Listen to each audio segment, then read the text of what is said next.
Everybody, welcome to another great episode of Real Life Matters. I'm your host, DBoss. I'm telling you, before you all even get started, I know you have your phone or some kind of tablet or some kind of device in your hand. So go to the YouTube channel, subscribe to the channel, DBoss Networks. And also, any of the guests that come on, please go and support them. Subscribe to their channel, like their stuff, comment, because we all like to see that when we're in this kind of business, entertainment, media business. But I had to get that all out the way, So, and I appreciate all the viewers and stuff. But today I got a multi-award-winning director, producer, and she is a special lady, and she's known for doing compelling documentaries and series.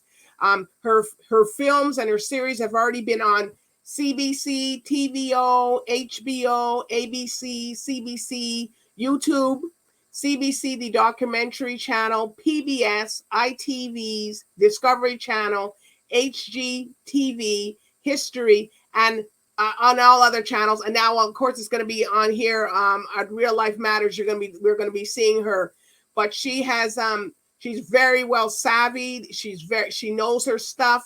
She's been in this industry. So what we're going to do, we're going to find out who this individual is, and we're going to get to know her, and you're going to get to know about her, because sometimes you don't get to see these people who are behind this camera or the lens and the creators. And she's also going to be a part of Sin Fam. It's going to be Sin Fam's Film Festival, which is going to be October 23rd to the 30th. And it's of women of color creators. So if you guys want to know any information about that, you can go to sinfam.ca. But right now, we are going to hear more up close and personal with Shin. Hey, great. Thanks for having me on your show, DBoss.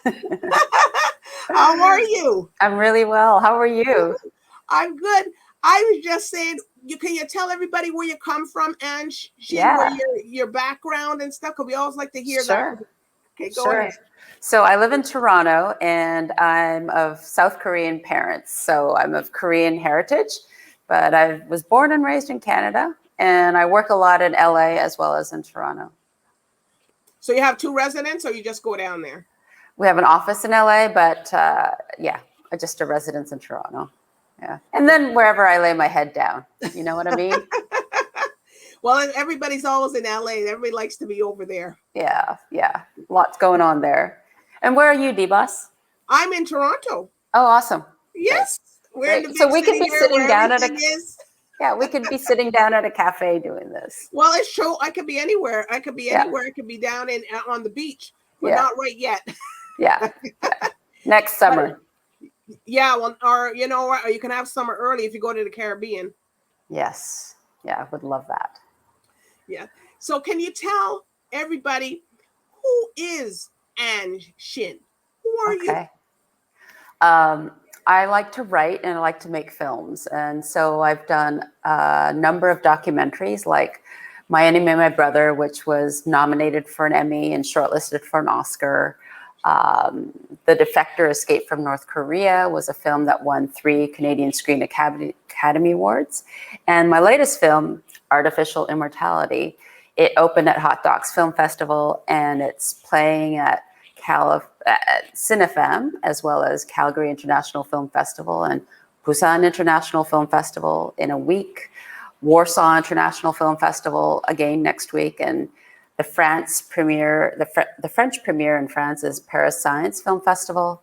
There's the annual Imagine Science Film Festival in New York, and the Forest City Film Festival also in Canada. So there's a bunch of festivals coming out, and you can watch it at the TIFF Bell Lightbox. It's got the theatrical screening. It kicked off the TIFF Bell Lightbox fall screening season, and you can stream it for just $9. It's only $9. Well, that's not bad. That's pretty good. Well, it's average. I guess it's a little less than if you go to the movies, right?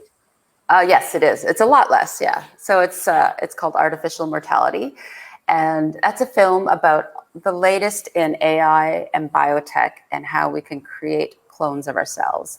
And some say we can replicate ourselves entirely and perhaps live forever. And the whole search for that started as I was helping my dad, who's been losing his memory. He has some dementia. And I just was wondering, like, what is it that makes you you? You know, if you start to lose your memory, and not just names and faces, but like whole chunks of your life, is there a you that remains? And so that's the journey that set me on to looking at the latest in AI, like human extensions, like extensions for the human mind, as well as in biotech, petri dishes, where neuroscientist Alison Moitry in San Diego has been growing brain organoids and robotics. All So are that you and getting more. so are you getting a lot of objection with this cloning thing with anybody, you know, because, you know, that's a big debate out there. Yeah, there's a lot of debate about whether we should be doing this, and eventually, like, should these clones have rights? Like, with AI systems that are advanced enough, they will exhibit a kind of self-reasoning faculty, and it's like, should they at one point have the right to stay turned on all the time? You know, do they have a right to personhood? Do they have a right to personhood rights? That's one question. But the other question is also like the ethics of how this technology is being applied. Like, who gets to access this technology and who gets to benefit from it? Right now, it's mainly the wealthy people, and you know, whether it trickles down to enough people is a question. So would you want to be cloned? I ended up getting a clone in the film, and it was really uncanny. So first they had to like do face mapping. So I got all these dots put on my face, and I had to do things like the odd toy cow ate brown oat cheese, and they mapped the way my face moves. Wow. And then they programmed an AI system with all my photos and different paragraphs about all my memories, so that the AI system could, you know, answer people's questions about, oh, what happened on this and this day, or how did you feel on that day? In fact, my two daughters, who are 13 and 17 years old, they ended up talking to the avatar, and it was really strange to see this avatar that looked like me but had better skin, and you know, and would talk. But what about the hair? The hair was better too? Oh, the hair was actually worse, and the teeth sucked because they had to put in somebody else's teeth in. But the face and the expressions was like me, and my voice was like me too. So it was weird to see this avatar answering my daughters with questions and with answers that, you know, only I knew.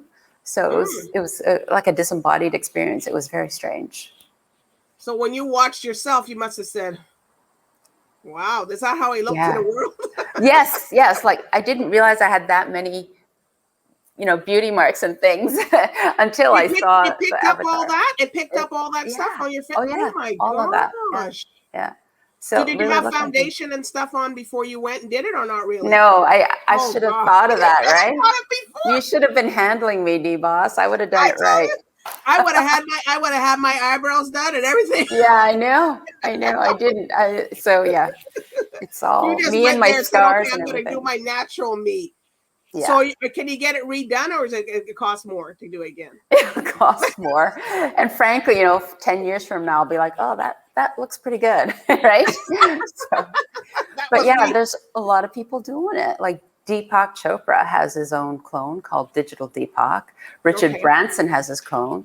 Will.i.am has a clone. Wow. It's out there. More and more people will get it done. And what people are saying is that there will be a time when it's like our avatars will be interacting with our avatars to save us time.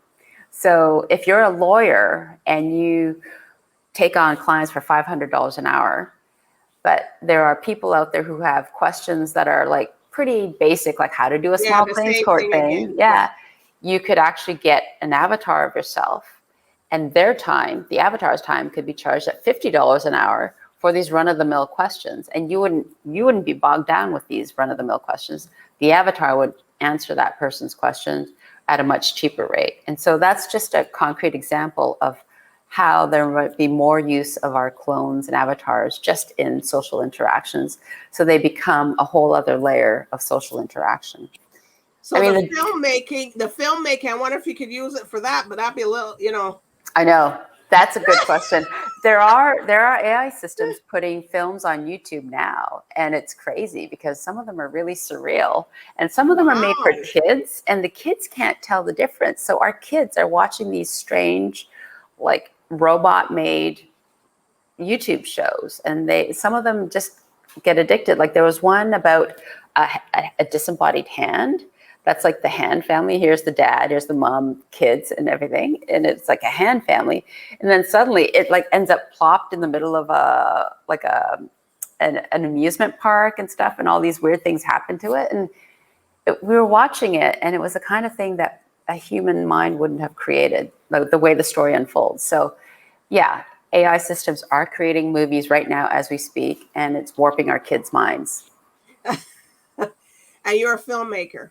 I'm a filmmaker, yeah. Yeah. Did you always want to be a filmmaker, or did you it just grew into it, or how did how did that come about for yourself? I got into it through storytelling. So writing is my first love. And I remember as a kid writing my first few poems when I was like 9, after reading a book of poetry that had been published featuring kids' poetry from around the world. I was like, oh, I think I want to write some poems too. My dad sent it into the town newspaper. I lived in a small town called Langley in British Columbia. It's a farm town. And it got published. And I was like, oh, I think I really want to do this. So I've written a couple books of poetry, and I just finished a book, my first novel this year. It's called The Last Exiles. And what's that about? It's about 2 North Koreans who end up escaping their country, Shin and Suja. They are a young couple who are in love, and because of a twist of fate, they have to escape their country. And it's this radical voyage to freedom in which they undergo a lot of challenges and some moral dilemmas that are pretty. So is it on Amazon, or just It's on Amazon. It's on Indigo. It was like a Kobo top pick, and it was on CBC Radio recently. On Sheila Rogers' The Next Chapter, and so it's out there for people to read, and it's related to my documentary that I mentioned earlier, The Defector: Escape from North Korea. I went undercover and followed a group of defectors escaping out of their country through China into Southeast Asia. And I spent some weeks with them running undercover. Wait a minute. You actually went yourself and Shin went on this undercover mission. Yes. And they didn't figure it out that you were. No, good thing I'm Asian, right? I just had to keep my mouth shut on the public buses or the trains. Ooh. We all did, because if we were revealed that we didn't speak Chinese, the officials could catch us.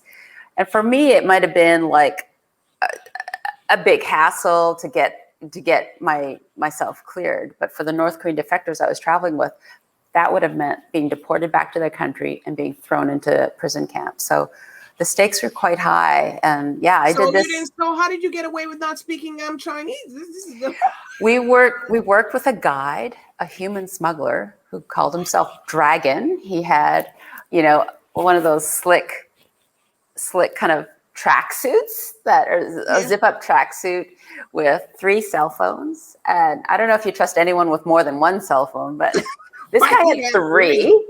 And but I hitched my wagon to his, thinking, like, I do want to see how he works and how he helps defectors. And he ended up really guiding us through some very tricky situations. Yeah, it was a 3,000-mile journey. Dangerous, though, I'm telling you. Wow.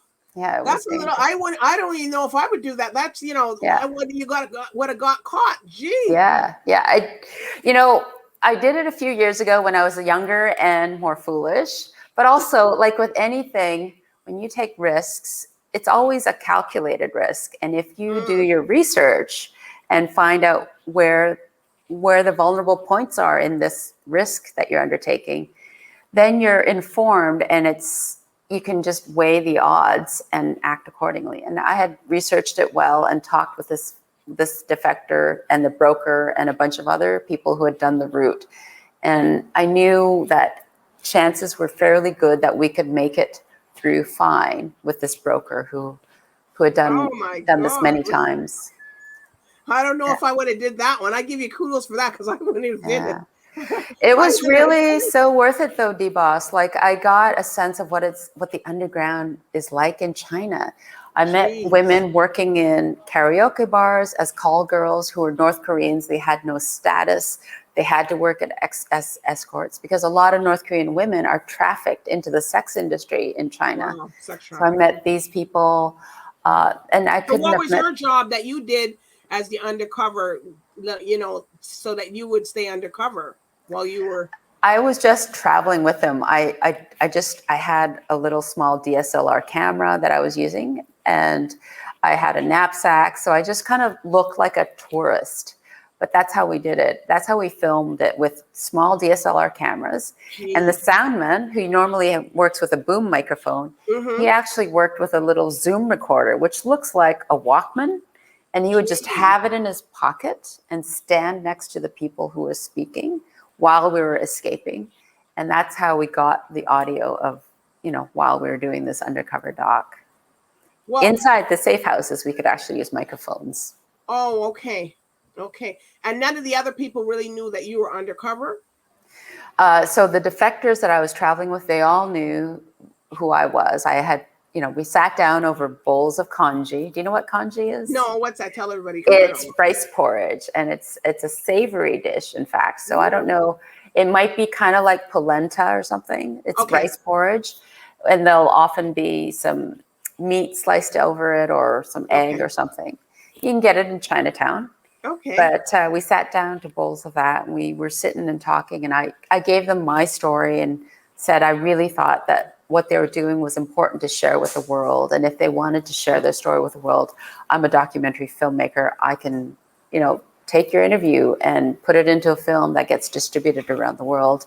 And so that's how I built the documentary, The Defector, Escape from North Korea. Wow. You never hear. I'm telling you, I give you applause for that one. That's just, thanks. For you to go undercover, risking yourself and risking the defectors, and all those other people, and coming through it and actually got the documentary done. I'm just like, wow. Thank you. I mean, the defectors themselves were really the brave people, because I'm a Canadian citizen. But if they got caught, they would have been thrown into prison camp back in North Korea. So I remember telling them, a couple of them, I was like, you are so brave. You're so inspiring. And they just said to me, we're not brave at all. We're just doing this because we have to. And when I heard that, I realized how desperate they are. They're so desperate that they don't see any other option in their life. And they're just doing this out of necessity, not because they see this as a brave thing to do. Wow. I'm just shaking my head that, you hear a lot of people creating films, but you actually went to the lion's mouth and got the documentary out. That's what you have to do as a creative. I know. You know that, DBoss. But literally you went undercover and did it, like, wow. Yeah. That's something. So what's more that we could expect from Anne? You're doing so much. You're in so what more can people look forward to? Well, okay. So first of all, this is playing this film. Can you see it? Yeah. Yes. Artificial Immortality. That's playing at CineFam. It's also playing at TIFF Bell Lightbox, and you can stream it. You can do that now because it's launching the whole fall season. That's the one for that you pay for $9, right? Yes, yeah. Okay. And then I'm working on a series for CBC, as well as a couple investigative series for a couple platforms, and I can't wait to tell you about that next time, DBoss. I can't say too much right now. Yeah, I want you to go on again and tell me about that. Yeah, I'd love to. Yeah, it's about women. I really want you to come back on because it's so, the time, I'm telling you, that time just went. It just went so quick. I felt like it was on here for like 5 minutes. Yeah. I've enjoyed this. It's been great. It was really, that documentary. I'm gonna have to watch it. I can't believe, you actually went and did. And people, my viewers out there are saying, "Wow." Yeah. You know, Yeah. no, because you don't hear a lot of filmmakers. Maybe they send other people or something, but you actually went as yourself and went and did it. And that's what makes you stand out.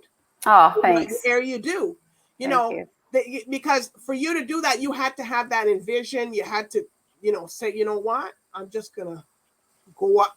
I'm going to go and do this. Yeah, you can see it on fathomfilm.ca. So F as in Frank, ATHOM, fathomfilm.ca. We've got a watch button, and there's several of our films there. And The Defector, Escape from North Korea, is on Vimeo there.